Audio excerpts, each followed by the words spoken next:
عبد القادر جیلانی ہوں، جتنے بھی یہ گزرے ہیں سارے صوفی گزرے ہیں، یہ وحدت الوجود کے داعی تھے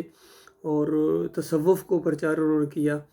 تو ڈاکٹر اسرار کے سامنے یہ حق دعوت اٹھی بھی تھی۔ یہ 3 مہینے انہوں نے ڈاکٹر مسعود الدین عثمانی رحمۃ اللہ علیہ کے کلینک میں کام بھی کیا ہے۔ اسی دوران میں ڈاکٹر عثمانی رحمۃ اللہ علیہ نے ان کو ایم.اے. اسلامیات بھی کروایا اور اپنے درسوں میں بھی ان کو آگے کر دیا کرتے تھے، حوصلہ افزائی کرتے تھے۔ لیکن جب ڈاکٹر عثمانی رحمۃ اللہ علیہ نے ایمان خالص قسط اول لکھی، جس میں ان صوفیوں کے اوپر چوٹ پڑی اور وحدت الوجود کے عقیدے کے اوپر قرآن و حدیث کا تھوڑا مارا گیا، تو ڈاکٹر اسرار برداشت نہیں کر سکے اور وہاں سے یہ انہوں نے اپنا بوریا بسترا اٹھایا اور علیحدہ ہو گئے اور میثاق رسالہ نکالا اور اس کے اندر گویا جواب دیا انہوں نے اس چیز کا کہ بر صغیر میں تو دین آیا ہی انہی حضرات کے ذریعے ہے، کیونکہ ڈاکٹر عثمانی کہتے ہیں کہ انہی حضرات کے ذریعے کفر و شرک آیا ہے، وحدت الوجود آیا ہے، وحدت الشہود آیا ہے، حلول آیا ہے۔ ایمان خالص قسط اول جو ڈاکٹر صاحب کی کتاب ہے، زبردست انہوں نے گویا لسٹ ان سارے لوگوں کی، ان طاغوتوں کی لسٹ شائع کر دی کہ دیکھو پہلی اور دوسری صدی میں ایسے لوگ نہیں تھے، تیسری صدی میں ان لوگوں کا آغاز ہو گیا تھا، پھر چوتھی اور 12ویں صدی، پھر آخر تک یہ ان کے خادم، یہ بریلوی، دیوبندی، اہل حدیث، سارے کے سارے ان کے فلسفوں کو دفاع کرتے ہیں اور ان کو حمایت کرتے ہیں، اور کہا جائے کہ یہ تو کفر و شرک پھیلاتے رہے ہیں، تصوف پھیلاتے رہے ہیں، تو ان کو آگ لگ جاتی ہے۔ تو اس طریقے سے یہ طاغوت کی بندگی کے اندر ڈوبے ہوئے تھے، اسی پر ان کی موت واقع ہوئی ہے۔ یہ بہت بڑی بدبختی ہے۔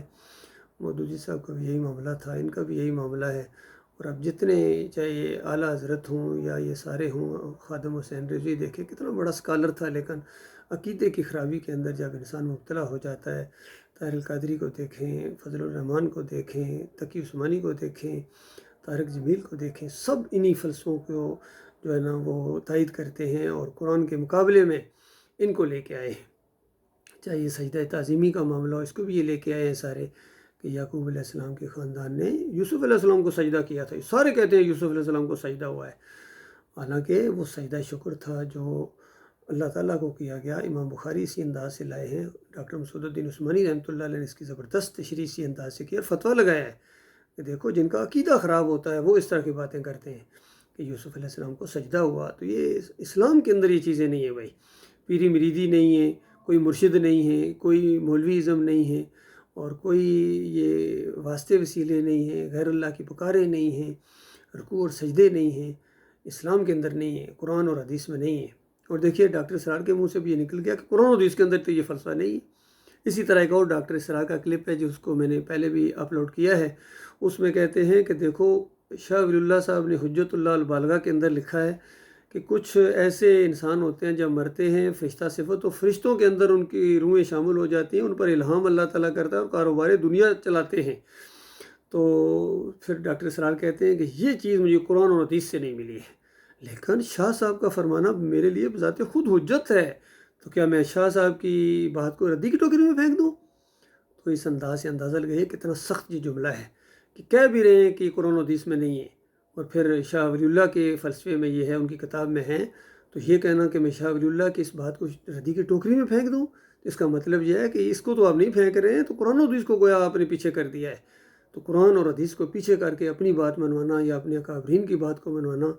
یہ بہت بڑی جہالت ہے، یہ ان کو رب ماننا ہے، اور یہ اللہ کے ساتھ شرک ہے، اور یہ بہت بڑی بدبختی ہے۔ جو زندہ ہو بھائیو، میرے پیارے بھائیو، ایسی چیزوں سے توبہ کرو، فرقوں سے نکلو اور اس کفر و شرک سے نکلو، کیونکہ آج تمہاری پوری دنیا میں جو درگت بنی ہوئی ہے وہ شرک کی وجہ سے ہے۔ شرک کی نشاندہی لوگ نہیں کرتے ہیں، کاش یہ شرک کی صحیح معنوں میں نشاندہی کرتے،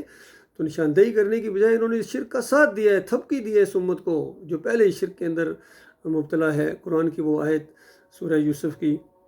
وَمَا يُؤْمِنُ أَكْثَرُهُم بِاللَّهِ إِلَّا وَهُمْ مُشْرِكُونَ، کہ اکثریت اس طرح ایمان لاتی ہے اللہ کے اوپر کے ساتھ ساتھ شرک بھی کرتے ہیں۔ آج پوری طرح امت مسلمہ کے اوپر یہ چپک گئی ہے،